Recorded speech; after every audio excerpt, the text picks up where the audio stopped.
Estás acostumbrado a no conseguir lo que quieres, Tommy. Es un villano, pero eres nuestro villano. Está en el pasado. El pasado no me interesa. Creo que el futuro tampoco me interesa. Entonces, ¿qué te interesa, Tommy? El minuto.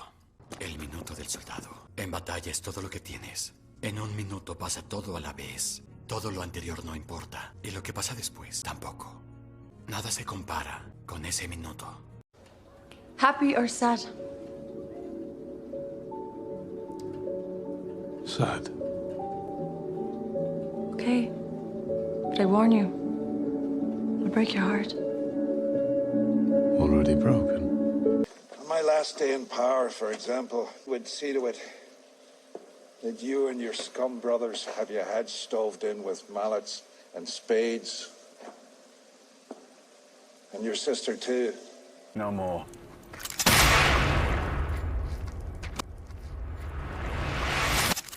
Y 10 errores imperdonables de los que deberíamos hablar.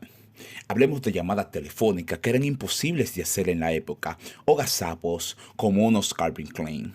Todos deseamos ver más de la entrega Peaky Blinders, pero para mala suerte de todos, pinta que ya se terminó en la temporada 6 el pasado año.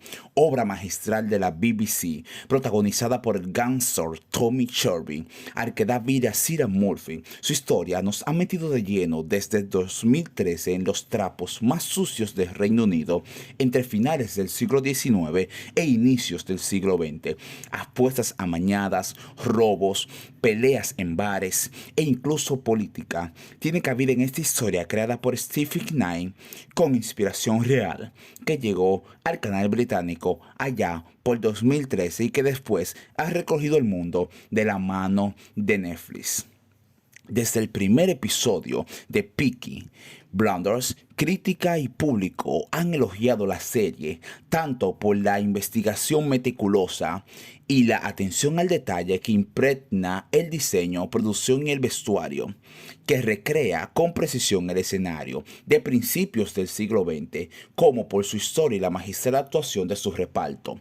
Pero nada en la vida es perfecto. He aquí unos cuantos gazapos y o agujeros de guión que fueron detectados por el fandom a lo largo de las 6 entregas que llevó enamorándonos los Peaky. Y no hay una taza de Starbucks como en el Juego de Tronos, pero sí algún objeto muy de nuestro siglo, como unos elegantes buzzers con firmas de Calvin Klein, por ejemplo. Sigue escuchando este video y descubre 9 más. Un sideline diferente al real es la número 10. Llamémoslo licencia creativa, mejor que rol, pues Stephen Knight confesó haberse inspirado en la historia real de la banda de los Peaky Blinders para escribir su historia. Sin embargo, mientras la serie comienza poco después del final de la Primera Guerra Mundial, los gángsters de verdad sembraron el terror bastante antes. Los archivos sitúan a las pandillas entre las principales empresas criminales de la zona desde 1890 y los siguientes 2 décadas. Sin embargo, su poder disminuyó en la década de 1920 y prácticamente se extinguieron en la década de 1930. Un calendario de otra época es la número 9. En los inicios de la serie, la pandilla se encontró con un nuevo sentido de ley y orden en Birmingham. El inspector Comber, interpretado por Sarney, para su presentación llegó con un error temporal. Un tablero de madera situado detrás de él con fecha de años posteriores, de las 70 en adelante, grabadas en él, se vislumbra mientras su discurso audaz, tal como un fan detectó. 8. El icono navideño que no existía. Los productores de Peaky Blinders en la serie se saltaron unos pequeños detalles históricos en un emblemático momento entre el protagonista y su joven hijo. En la víspera de Navidad de 1925, Tommy y su hijo dejan un pastel de carne picada para Santa y Rudolph, pero no hubo un reno llamado Rudolph hasta la década de 1930, señaló un ávido fan. 7. Michael no era realmente mayor de edad cuando se fue de casa.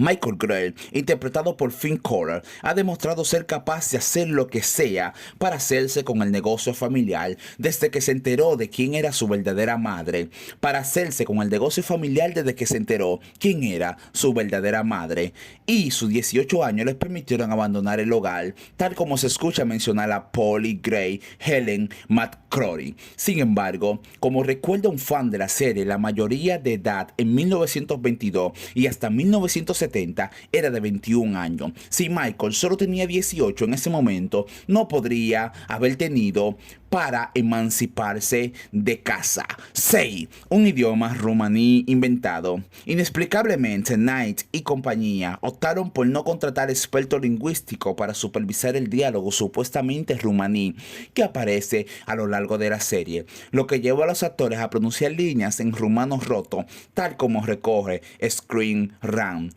5. Las edades de los protagonistas. Otra licencia artística. Aunque la serie los vemos como adultos de 30 o más, la realidad fue que estos grupos de matones estaban formados por niños de la calle, con una edad promedio entre 18, 19, 20 años.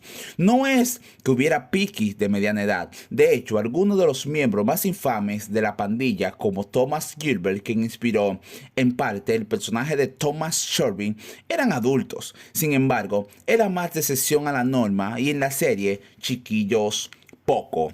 4. Un coche erróneo. En el primer episodio de la temporada 2, un plot hole espera a los ojos más atentos. El coche en que Tommy Shelby, Cillian Murphy, recoge a su hermano John, Joe Cole y Arthur Paul Anderson para irse de vacaciones. Según un usuario de MovieMystic.com, la matrícula no corresponde con el año en cuestión en que ocurre todo. Vemos que estaba creado en la segunda temporada, cubre de 1921 a 1922. El coche GP886 utilizado en este episodio se registró por primera vez el 9 de agosto de 1926, y es verdad, lo dice el gobierno británico en su registro de matrículas. 3. Calvin Klein que se colaron en los años 20. Durante una escena íntima se coló una prenda interior más de nuestro siglo que el de los protagonistas. Kino se enteró en Twitter de que cuando Tommy Shelby y Lizzie, Natasha of Cole, se funden en una intensa escena de sexo, se deja entrever que él luce unos boxers con firma de Calvin Klein. 2. Una medalla que no existe. Este es un ligero gazapo dialéctico, aunque la serie mostró a la perfección el trastorno postraumático que sufren muchos soldados tras luchar en la Primera Guerra Mundial. El registro de Thomas dice que recibió la medalla al Rey a la Valentía, vislumbró un fan, pero no existía tal medalla. Del Rey a la Valentía habría sido la medalla militar, y es cierto, la medalla del Rey no llegó hasta la Segunda Guerra Mundial. Fue Jorge VI quien la instauró en 1945. 1. La llamada Estados Unidos. La cuarta temporada de Peaky Blinders, estamos en 1926, con Shelby enviando a Michael a Estados Unidos. Sin embargo, en vez de hablar por carta, hay un momento en que el líder levanta el teléfono y marca América directamente. ¡Wow! Esta llamada no pudo ser. La primera llamada telefónica transatlántica final se realizó el 7 de enero de 1927 con W.S. Gifford, presidente de la American Telephone Telegraph Company, llamado a Sir Evelyn Murray Pace, secretario de la Oficina General de Correos de Gran Bretaña, para preguntarle por el tiempo. Es más, como recoge un fan conocedor de la historia, la capacidad de marcar directamente a Estados Unidos no llegó hasta 1970 y se limitó entre Londres y Nueva York. Esto es en hasta 1970. O sea, en Birmingham y Chicago era imposible comunicarse. Era muy imposible. Recuerda suscribirte a este canal y activar la campana de notificaciones para que seas notificado cada vez que subamos un nuevo video. Gracias por estar atentos.